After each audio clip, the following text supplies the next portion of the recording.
Pinalakas pa ng Beijing ang kanilang presensya sa West Philippine Sea, kasunod ng salpukan ng dalawa nilang barko. Sa kabila nito, tuloy ang pagpapahusay ng Philippine Navy sa ating depensa. Yan ang agenda report ni Francis Polve. Siyam na Chinese maritime militia vessel, 5 Chinese Coast Guard at 11 rigid-hulled inflatable boat. Ilan lang yan sa mga namataan ng Armed Forces of the Philippines nang magsagawa ng maritime patrol sa West Philippine Sea bilang bahagi ng Alon 25 exercise. Meron ding iba pang asset ng China kagaya ng rotary aircraft at unmanned aerial vehicle o drone. Nakita rin ng AFP ang paglalatag ng lambat ng isa sa mga Chinese militia at pagsasanay ng isang barko ng CCG sa pag-water cannon. Kita sa video na ito ng AFP nitong August 20 ang pagharang ng 2 rubber boat ng tropang Pinoy sa isang bangka ng CCG para hindi makalapit sa BRP Sierra Madre sa Ayungin Shoal. Sa isa pang video, kita ang ilang Chinese vessel lula ng mga armadong sundalo. May 350 nautical miles mula sa Ayungin Shoal. Sabi ni National Maritime Council spokesperson Alexander Lopez, posibleng pagpapakita lang ito ng China ng lakas ng kanilang puwersa sa mga Chinese.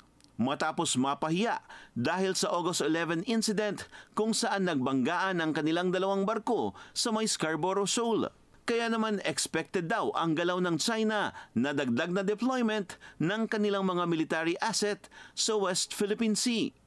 We have never been intimidated. Ang kagandahan nito is ang bawat kasundaluhan natin, they are convinced of the legitimacy of our stand.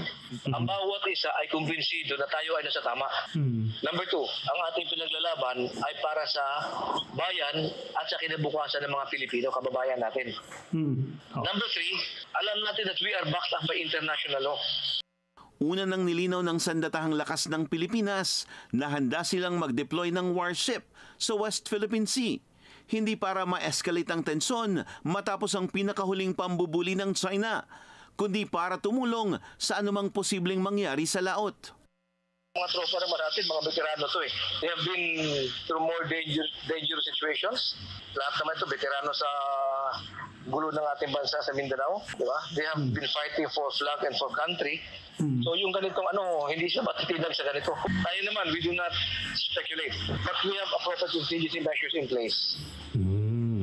At the tactical, operational, and strategic level.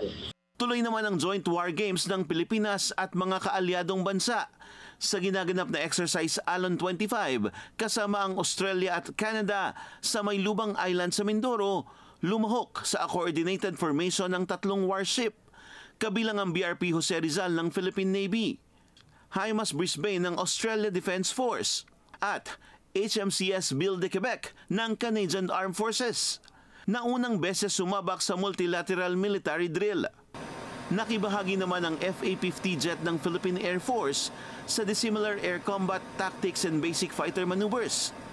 Sumabak naman sa amphibious landing operations exercise ang tropang Pinoy at Australian Army. Magtatagal ang Alon 25 War Games hanggang sa August 29. Para sa agenda, Francis Polve, Bellionario News Channel.